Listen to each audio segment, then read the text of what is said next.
নমস্কার, আমি লিপি সাহা। কি অবস্থা, কেমন আছেন সবাই? আশা করছি খুব ভালো আছেন সবাই। তো চলেন আরেকটা নতুন দিন, আরেকটা নতুন ভিডিও আপনাদেরকে সাথে নিয়েই শুরু করি। আমাদের গৃহিণীদের কাজের কথা আসলে কি বলবো, প্রতিদিন সেই একই কাজ থাকে সংসারের, কিন্তু কাজ কিন্তু একটা না, অনেক কাজ করতে হয়। একটা দুইটা করে করতে করতে সারাদিন একবার হিসেব করে দেখবেন আমাদের কতগুলো কাজ করতে হয়। তো সকাল থেকেই শুরু হয় রুটিনটা। তো আমি গত ভিডিওটাতেই বলেছিলাম যে সকাল 6টা থেকে 11:30 12টা পর্যন্ত আমার একটানা কাজ করতে হয়। তো স্বপ্নিলকে সকালে স্কুলে পাঠিয়ে দিয়ে এই যে কাজ শুরু করে দিয়েছি। আর সকাল থেকে কিন্তু ভীষণ গরম, আর বেশ কয়েকদিন ধরে যে পরিমাণে গরমটা পড়তেছে মানে একদম সূর্যের ধৈর্যের বাইরে বলতে পারেন। বাইরে তো যাওয়াই যায় না, এত পরিমাণে গরম।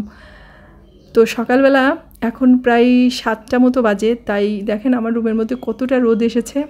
আর এই গরমে না কাজ করতে করতে মানে খুব তাড়াতাড়ি ক্লান্ত হয়ে যেতে হয়, মানে কাজ করার ইচ্ছাটাই মনে হয় যে থাকে না। তারপরেও তো সংসারের কাজ আসলে এগুলো মানে ফেলে রাখলে না ভালো লাগে না, ওই নিজের কাছেই কেমন একটা অস্বস্তি লাগে। তবে এই কাজগুলো না করলে কেউ যে মানে কাউকে কৈফিয়ত দিতে হবে, আবার কেউ যে বলবে যে এটা কেন করলে না, সেটা কিন্তু না। এগুলো মানে এই কাজগুলো আসলে মনের মানে সন্তুষ্টি বা নিজের ভালো লাগার জন্যই করতে হয়।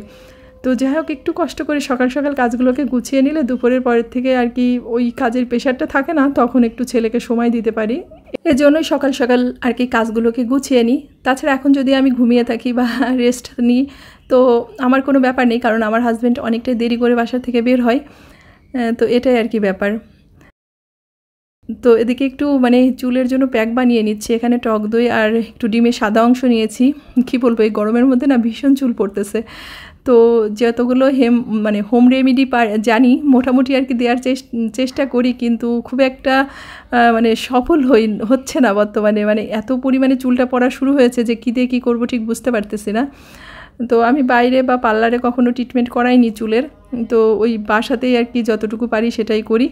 তো গরমের কারণেই হয়তো বা চুলটা পড়তেছে। তো এদিকে প্যাকটাকে মাথায় লাগিয়ে তো এখানে হচ্ছে দুপুরে রান্নাটা বসিয়ে দিয়েছি। এই যে মলা মাছ রান্না করব। তো সরি, আমি তো ভুলে গেছিলাম যে চুলে কি প্যাকটা লাগিয়েছি। ওই যে বললাম টক দই, একটু ডিমের সাদা অংশ আর মধু, এই 3টা জিনিস মিশিয়ে তো এই যে চুলে আর কি লাগিয়ে নিয়েছি। তো মলা মাছটা রান্না করব হচ্ছে আলু আর পেঁয়াজ দিয়ে। তো তেলের উপরে একটু কালিজিরা ফোড়ন দিয়ে দিয়েছি। মানে আমার শ্বশুরবাড়ি এইভাবেই রান্নাটা করে, ওরা একটু কালিজিরেরটা সব কিছুতেই মানে একটু দিতে পছন্দ করে, বা আমি দেখছি কালিজিরের ব্যবহারটা বেশি করে। তো এখানে একটু কালিজিরা আর পেঁয়াজ ফোড়ন দিয়ে একটু ভাজা ভাজা করে নিয়েছি। তারপরে যে আলু আর কাঁচামরিচ দিয়ে দিয়েছি। তো এইভাবে মানে এই মলা মাছের ঝোলটা কিন্তু খেতে অনেক মজা লাগে। আমার মনে হয় যে গরম ভাতে এরকম একটা পদ হলেই আমার হয়ে যায়, আর কোনো কিছুর প্রয়োজন হয় না।